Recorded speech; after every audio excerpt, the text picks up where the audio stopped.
Hello everyone, welcome to our channel. तो आज के इस वीडियो में हम डिस्कस करने वाले हैं। एक्चुअली ये वीडियो जो है ये पार्ट 2 होने वाला है लाइट चैप्टर का। पार्ट 1 में हमने डिस्कस किया था लाइट क्या होता है, रिफ्रैक्शन क्या होता है। लेकिन आज के इस वीडियो में हम रिफ्रैक्शन को थोड़ा डीपली समझने की कोशिश करेंगे with the help of diagram. और इसके अलावा हम जो भी टर्म्स हैं जैसे कि इंसिडेंट रे क्या होता है, refracted ray, angle of incidence, angle of refraction, normal, इन सारे टर्म्स को पहले एक एक करके समझेंगे।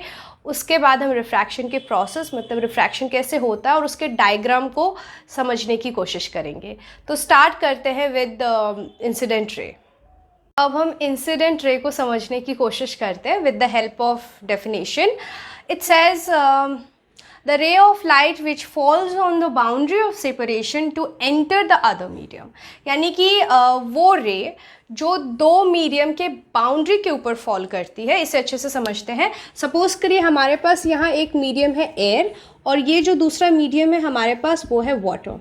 अब इन दोनों मीडियम के बीच में एक सेपरेशन तो होगी जहाँ से एयर और वाटर अलग हो रहा है।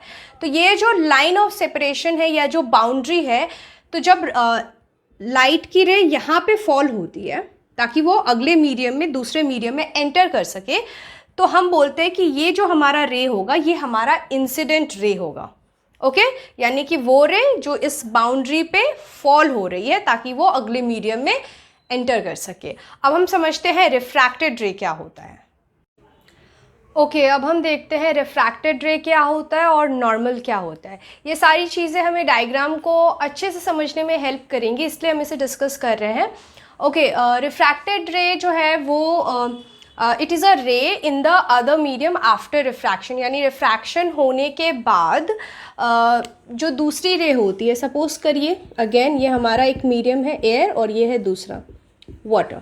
तो जब इंसिडेंट रे यहाँ पे फॉल हुई और फॉल होने के बाद ये लाइट, जब ये जो रे ऑफ लाइट है ये रिफ्रैक्ट करेगी दूसरे मीडियम के अंदर, तो उसे हम रिफ्रैक्टेड रे कहते हैं। ओके, अब देखते हैं नॉर्मल क्या होता है। Normal a perpendicular passing through the point at the boundary of separation where the incident ray falls.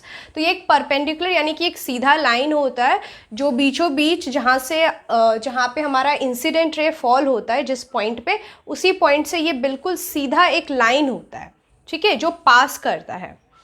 तो इसे हम नॉर्मल कहते हैं। ओके, अब हम देखते हैं एंगल ऑफ इंसिडेंस और एंगल ऑफ रिफ्रैक्शन। ओके, सो अब देखते हैं एंगल ऑफ इंसिडेंस और एंगल ऑफ रिफ्रैक्शन। तो डेफिनेशन देखिए बहुत इजी है इसे समझना। The angle between the normal and incident ray, जो एंगल हमारा नॉर्मल और इंसिडेंट रे के बीच बनता है उसे ही हम एंगल ऑफ इंसिडेंस कहते हैं। जैसे कि ये हमारा बाउंड्री ऑफ सेपरेशन है, ये हमारे मीडियम्स है एयर एंड वाटर, और हमें पता है ये जो रे है जो बाउंड्री पे फॉल हो रही है वो है हमारा इंसिडेंट रे।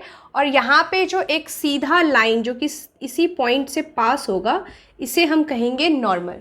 तो अब आप यहाँ पे देखोगे कि एक एंगल बनता हुआ आपको दिख रहा होगा यहाँ पर। तो ये एंगल जो बन रहा है वो बन रहा है नॉर्मल और रे ऑफ इंसिडेंट के बीच। तो ये जो एंगल होगा हमारा वो कहलाएगा एंगल ऑफ इंसिडेंस। ओके, इसी तरीके से एंगल ऑफ रिफ्रैक्शन भी है, the angle between the normal and refracted रे। तो यहाँ से सपोज करिए कि जो हमारा रिफ्रैक्टेड रे आ रहा है इनके बीच में, यानी नॉर्मल और रिफ्रैक्टेड रे के बीच में जो एंगल बनेगा वो हमारा एंगल ऑफ रिफ्रैक्शन होगा। इसे हम इस डायग्राम को और अच्छे से बेटर तरीके से समझेंगे। अभी आपको ये सारे टर्म्स आई होप क्लियर हो गए होंगे। अब हम आगे बढ़ते हैं डायग्राम की तरफ और अच्छे से समझेंगे कि रिफ्रैक्शन जो है वो किस तरीके से होता है, और रिफ्रैक्शन के डायग्राम का अगर आपको क्वेश्चन आता है तो आप इसे अच्छे से कर पाओ। ओके, सो अब हम रिफ्रैक्शन के डायग्राम को समझने की कोशिश करते हैं, क्योंकि सारे टर्म्स हमें क्लियर हैं तो डायग्राम को समझने में ज़्यादा मुश्किल नहीं होगी। तो यहाँ पर मैं एक लाइन ड्रॉ कर रही हूँ। ये लाइन जो है हमारा, ये बाउंड्री ऑफ सेपरेशन है दो मीडियम के बीच। सपोज करिए हमारा पहला मीडियम है एयर और दूसरा मीडियम है वाटर। आप ग्लास भी ले सकते हो, ठीक है, ग्लास भी हो सकता है हमारा दूसरा मीडियम। और इसके बीचों बीच जो है एक परपेंडिकुलर लाइन जो है हम ड्रॉ कर रहे हैं। ये लाइन जो होगा हमारा, इसे हम कहेंगे नॉर्मल, यानी एक सीधी लाइन। अब हम जानते हैं कि जो रे इस पॉइंट पे, जहाँ पर जो बाउंड्री ऑफ सेपरेशन है, वहाँ पे जो लाइन, जो रे ऑफ लाइट फॉल हो रही है, उसे हम कहते हैं इंसिडेंट रे। तो एक रे जो है यहाँ पर फॉल हुई और अब हमारे हिसाब से उसे कुछ इस तरीके से निकल जाना चाहिए, ठीक है। लेकिन ऐसा कुछ होगा नहीं, क्योंकि एयर में जो लाइट की स्पीड होती है और वाटर के अंदर जो लाइट की स्पीड होती है वो एक जैसी नहीं होती है। इसे हमने पार्ट 1 वीडियो में भी डिस्कस किया हुआ है। तो यहाँ पर क्या होगा कि लाइट जिस स्पीड से यहाँ ट्रैवल कर रही थी वो इस मीडियम में सेम स्पीड पे ट्रैवल नहीं करेगी।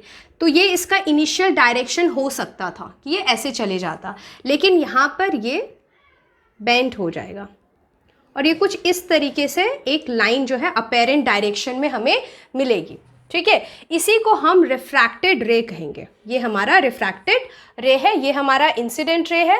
इस पॉइंट को हिट किया, ऐसे जाना चाहिए था इनिशियल डायरेक्शन में, लेकिन ये यहाँ से बेंड हुआ और ये जो हमें रे मिली है ये है हमारा रिफ्रैक्टेड रे। अब यहाँ पे आप देखोगे कि नॉर्मल, ये जो हमारा नॉर्मल है और ये जो हमारा इंसिडेंट रे है, इसके बीच में आपको एक एंगल बनता हुआ नज़र आ रहा होगा। तो ये एंगल ही हमारा एंगल ऑफ इंसिडेंस है। और ये जो आपको यहाँ पे नॉर्मल और रिफ्रैक्टेड रे के बीच में एंगल बनता हुआ दिख रहा है, ये होगा हमारा एंगल ऑफ रिफ्रैक्शन। ओके, सो इस तरीके से जो है आपको, आई होप समझ में आया होगा। ये डायग्राम बहुत ही ज़्यादा परफेक्ट नहीं है, वाइट बोर्ड पे बनाना परफेक्ट इतना इजी नहीं है। तो आई होप आप लोगों को ये डायग्राम क्लियर हुआ होगा, और क्लैरिटी के लिए आप अपने बुक में भी रेफ़र करेंगे कि किस तरीके से वहाँ पे सारी चीज़ें मेंशन की गई हैं। अगर ये वीडियो आप लोग को पसंद आया है तो इस वीडियो को लाइक करिए, हमारे चैनल को सब्सक्राइब करिए। Thank you so much for watching.